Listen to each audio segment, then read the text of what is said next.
భారత ప్రధానమంత్రి నరేంద్ర మోడీ దాదాపు 5 దేశాల్లో పర్యటనకి వెళ్ళడం జరిగింది. అందులో యూఏఈ, నెదర్లాండ్స్, స్వీడన్, ఇటలీ, నార్వేలో గ్రీన్ స్ట్రాటజీ పార్ట్నర్షిప్ ఒప్పందం కూడా జరిగింది. మరియు ఆ దేశ అత్యున్నత పురస్కారము grand cross of the royal Norwegian order of the merit అనే ఆ పురస్కారము నార్వే రాజు నుంచి తీసుకోవడం జరిగింది. అయితే ఇప్పుడు అంతా బాగానే జరిగింది, కానీ ఈ పర్యటనలో ఒక విషయం మాత్రం హైలైట్ అయింది ఇండియాలో, ముఖ్యంగా ప్రతిపక్ష మరియు అధికార పార్టీల మధ్య. అయితే అసలు ఏం జరిగిందో ఒకసారి గమనిస్తే, నార్వే ప్రధాని జోనస్ గార్ స్టోర్తో కలిసి సంయుక్తంగా ప్రెస్ మీట్ నిర్వహించడం జరిగింది. ప్రెస్ మీట్ ముగిసిన తర్వాత నార్వేకి చెందిన దర్ సావిన్సన్ అనే పత్రికకు చెందిన జర్నలిస్టు ఎలి లివింగ్ స్వాన్సన్ అనే ఆవిడ మరొక ప్రశ్న అడగదలుచుకున్నారు. కానీ అప్పటికే స్టేజ్ దిగి వెళ్తుండగా ఆమె గట్టిగా, ప్రపంచంలో అత్యంత పత్రికా స్వేచ్ఛ ఉన్న దేశం నార్వే నుండి అడుగుతున్నాను, మీరు మీడియా ప్రశ్నకు ఎందుకు సమాధానం చెప్పారని ప్రశ్నించడం జరిగింది.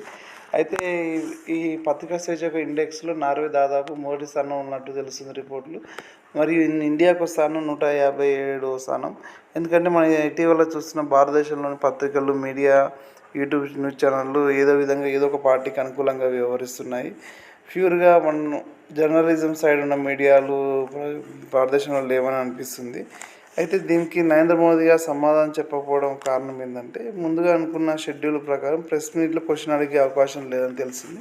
తర్వాత ఈ ప్రెస్ మీట్ గురించి విదేశాంగ అధికారులు ప్రెస్ కాన్ఫరెన్స్ నిర్వహించి వాళ్ళు బ్రీఫింగ్ ఇవ్వడం జరిగింది. ఆ ప్రెస్ కాన్ఫరెన్స్ జర్నలిస్టు పాల్గొనడం జరిగింది. క్వశ్చన్ అడగడం జరిగింది. భారతదేశంలో మానవ హక్కుల ఉల్లంఘనలు జరుగుతున్నాయని రిపోర్ట్స్ ఆధారంగా ఉన్నాయని ఆమె అడగడం జరిగింది.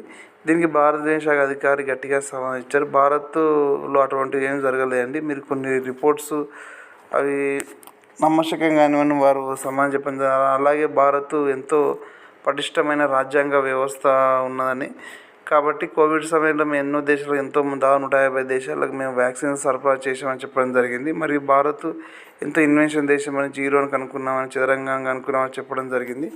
అయితే ఈ ప్రెస్ మీట్ షెడ్యూల్లో లేదు కాబట్టి మోదీ గారు, అంటే ప్రెస్ మీట్లో షెడ్యూల్లో మీ రిపోర్టర్స్తో మాట్లాడే లేదు కాబట్టి అది చెప్పకుండానే సమాధానం చెప్పకుండా వెళ్ళిపోయారని, దీనిపై అధికార విపక్షాల మధ్య భారత్లో కూడా మాటల యుద్ధం నడుస్తుంది.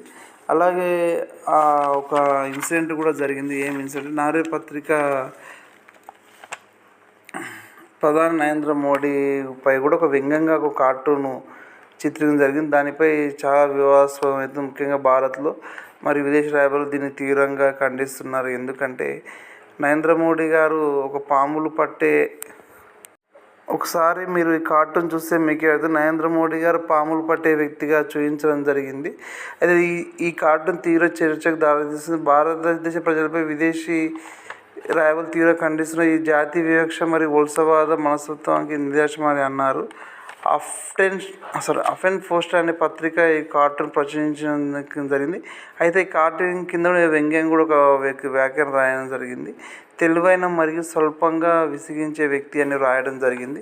దీనిపై దేశంలో భిన్నాభిప్రాయాలు వ్యక్తం చేస్తున్నారు. అయితే కార్టూన్ యొక్క ముఖ్య ఉద్దేశం అంటే, దేశంలో జరిగిన పెట్రోల్ రేట్ల గురించి మరియు పశ్చిమ యుద్ధం నేపథ్యంలో భారత్లో పెట్రోల్ రేట్లపై ప్రభుత్వం యొక్క అజమాయిషి ఎలా ఉంటుందని వ్యంగ్యంగా చూపించడం జరిగింది. అయితే ఇలా చూపించడం కరెక్ట్ కానీ చాలామంది అభిప్రాయపడుతున్నారు.